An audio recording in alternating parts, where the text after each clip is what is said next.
Hey everybody, welcome to this week's edition of Chiro Chat. We're going to talk to you about a stretch for a muscle you may all have heard about called your pec muscle.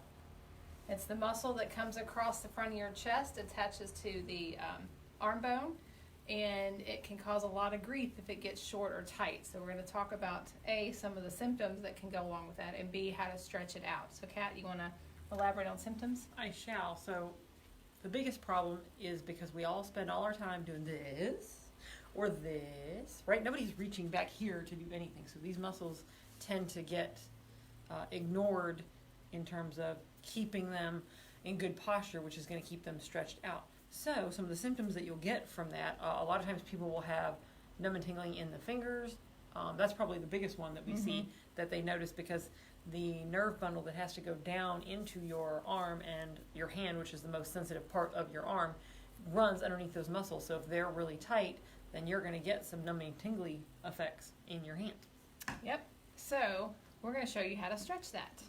So you're going to start out, you want to stand in a door frame, and you're going to, thank you, Vanna. There you go. You're going to put your arm from the palm and the whole surface of your arm down to the elbow against the wall. So you want to make sure that you're making contact all the way down, okay?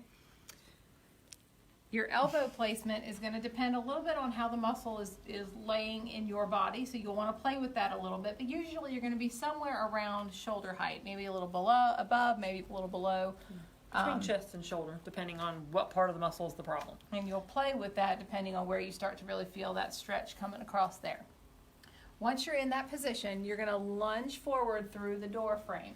And by Watch lunge, Kat she means very just carefully. Step forward through. The reason I say lunge is because a lot of people have a tendency to keep their feet They in wanna place do and this. lean forward. Step in. You're not trying to stabilize your entire body weight in that shoulder joint. It will not take it for very long.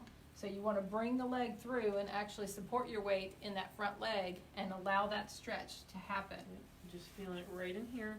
And like we said, play with it. Sometimes you may feel it with the elbows a little lower. Sometimes you may feel it if it's a little higher. You know when it's the right spot. Yeah. The other thing that this stance is doing, this is called a fencer stance, is protecting your low back. Because if you were leaning forward, your low back muscles are going to kick in to try to keep you from face planting, as they're kind of designed for that. So this is just keeping everything else nice and relaxed. So the only thing I'm feeling is in the arm. Right.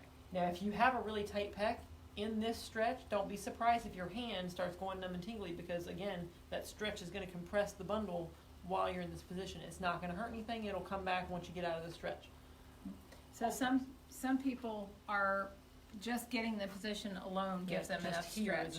A lot of people that do a lot of upper body weightlifting, that are doing a lot of push-ups and presses and that type of thing, tend to get really, really tight in this area. So you can notice, you can watch people, and if their shoulders are kind of rolled forward, that's a pretty good indication that those muscles need to be stretched. Or if they're walking around and their palms are actually facing backwards instead of at their sides, facing each other, that's typically something is pulling those shoulders in. Yeah. How long should I hold the stretch for? That would be, so apparently 40 is the magic age that they use as the marker for a shorter time versus a longer time. So most people, 30 seconds minimum. If you are 40 and up, they say 60 seconds minimum. And do both sides, keep it equal. We typically tell you to do the problem side last. It's not so much of an issue when you're doing the pec stretch, because they're pretty much completely isolated from each other in the position that you're in.